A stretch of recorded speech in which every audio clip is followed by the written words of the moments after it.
What's going on, YouTube? Got a very special review here for you. One of my grails.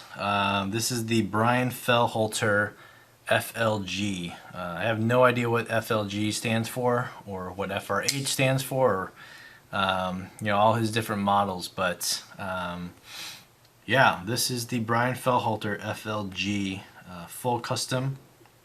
I did a little bit of reading on Brian Fellhoelter, and he's been making knives for quite some time. But the cool thing about Brian Fellhoelter is that he, not just does everything by hand, but does everything with, I don't want to say like old machines, but kind of like old time machines.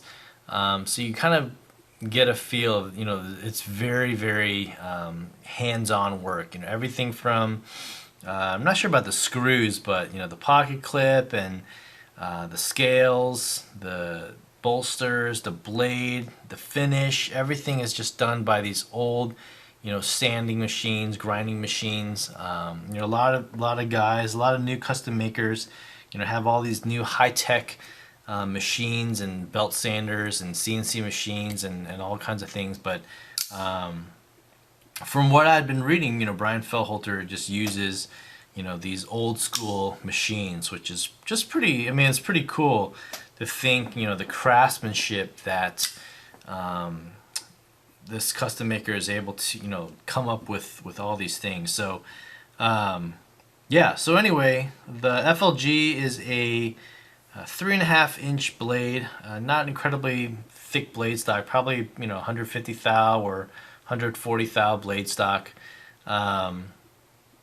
It's more or less a very simple knife. The lines of this knife are incredibly simple, very squarish, if you will. It's got this choil in the front of this handle, and again, the square handle is just right for my hand.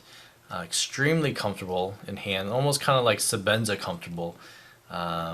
The jimping is ornamental, so it's a rounded jimping. Even like this thumb stud right here, it's all in-house, made in-house, by hand.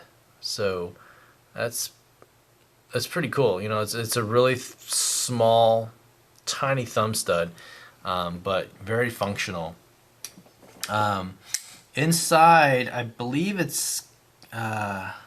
Oh, you know what? Now that I think about it, Brian Fellhoelter, from what I was reading, he does bushings, kind of similar to the Sebenza 21.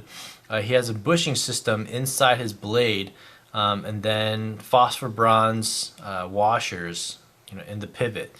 And when you look at this knife, it's extremely smooth. Flicking it out, effortless. To flick it out there, and then you just got a stop pin on the inside, right there on the frame. This one is featuring titanium bolster on one side, so obviously a dark stone washed locking side, and then on the presentation side, just this absolutely gorgeous carbon fiber with these three fullers. So somewhat reminiscent of, say, a triple aught design.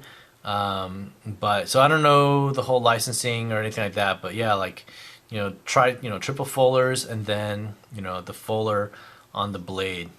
So you do have this satin finish flats, and then this dark stone wash on the blade. The grind is obviously, you can see, is a flat grind, and it comes to, at least for my knife collection, one of the thinnest shoulders behind the initial, or I'm sorry, behind the cutting edge. So this is an incredible slicer.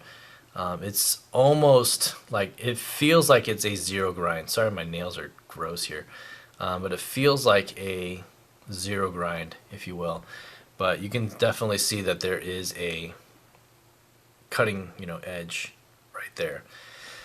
So yeah, outside of that, This one is featuring S35 VN. This was made in 2012. I mean, it's just an absolute beautiful knife. The lines here are seamless, dovetailed, cut out into between the bolsters and the carbon fiber, and it's just absolutely perfect. You don't feel a single thing right there. The jimping, not jimping, but the kind of grip that he added to the lock bar here is just, again, absolutely perfect.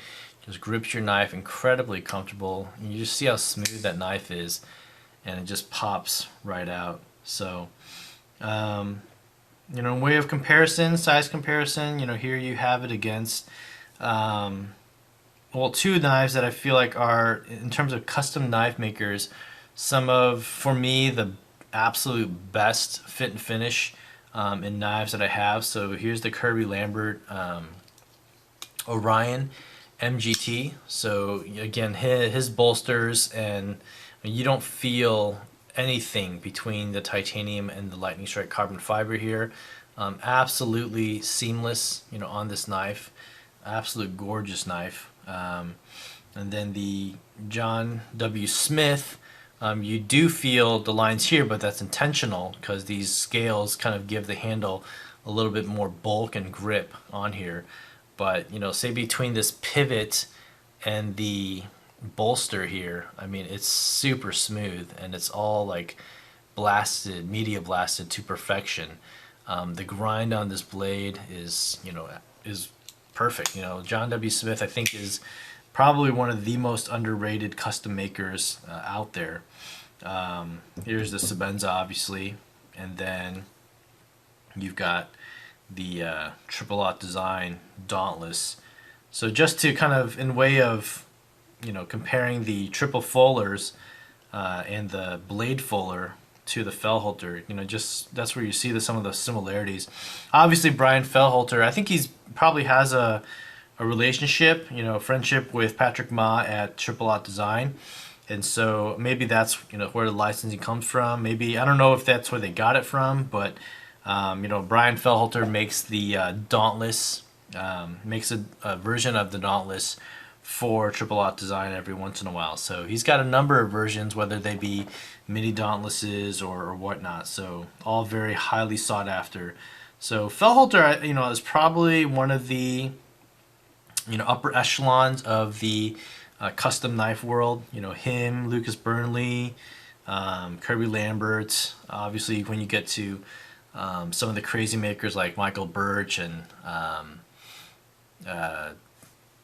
who else? Todd Rexford. I don't know if they're at that same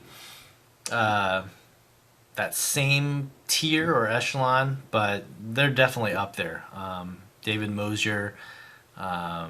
Yeah. So anyway, those are some of the ones that I consider the most the highest praised and sought after knife makers. So I think Fellhoelter's up there with the best of them. So anyway, I have the Fellhoelter tie bolt as well as one of the pens that I carry the most in my EDC, and it's awesome. I love that pen, and so kind of coupling that together with this knife, that'll make a great EDC. So anyway, that's my really quick thoughts on the Brian Fellhoelter FLG.